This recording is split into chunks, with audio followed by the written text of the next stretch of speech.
Welcome back to Take 30 Sports. I'm Holly Emery. College football had an exciting start last weekend with upsets across the country.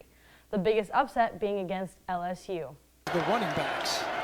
KJ Costello had an exceptional debut in the SEC against previously ranked number 6 LSU by throwing for 623 yards, breaking the record for most passing yards in a game.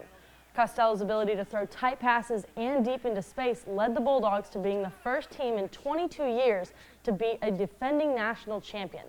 Mike Leach is proving that his air raid offense can work in the SEC. Mike Leach expressed his excitement in a Dog Talks interview this afternoon. Not expected for a first game, but the other thing, it reveals an awful lot of work to do because no matter who you are, your first game is just glaring errors and things you have to brush up on.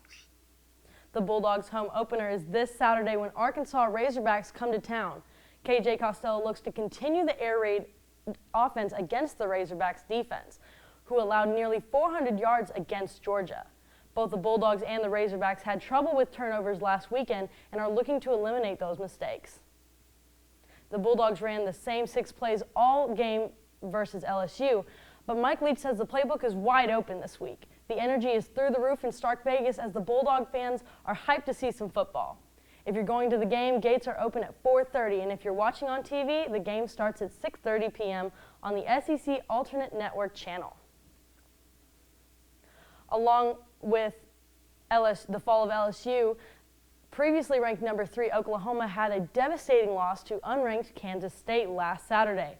Oklahoma had the momentum throughout the first 3 quarters. However, Kansas State's defense capitalized on Oklahoma's errors. With four turnovers by Oklahoma, Kansas State was able to win in the last minutes of the game, making the score 38-35. The NFL announced on Thursday that the upcoming games between the Titans and the Steelers has been postponed due to COVID-19 cases in the Tennessee Titans organization.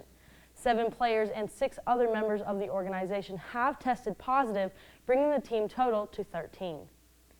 The Titans play the Vikings last Sunday. However, no players or staff on the Vikings organization have tested positive for COVID-19. The NFL announced today that there is a plan in place to make sure that the Titans-Steelers game on Sunday, October 25th at 12 p.m. Central Time. The NBA Finals began on Wednesday between the Los Angeles Lakers and the Miami Heat. The Lakers won the first game 116-98. The Lakers led by as many as 32 points throughout the third quarter, led by LeBron James and Anthony Davis, who scored a combined 61 points. The Lakers cruised to an early series lead. Game 2 takes place tonight at 8 p.m. Central on ABC. SEC Commissioner Greg Sankey sent out a memo to programs reminding coaches and players to wear masks on the sideline. A few coaches were seen on the sidelines of the opening weekend games not wearing masks, including Mississippi State's own Mike Leach. Coach Leach stated earlier this week, quote, "I try to do my best with it, but once you're 6 feet apart, I can't help but wonder if some of this is a homage of politicians," end quote. The SEC stated that they are prepared to take additional action if necessary if there continues to be a mask problem on the sidelines. Coming up after the break, we take a look at how students are going old school with drive-in movies.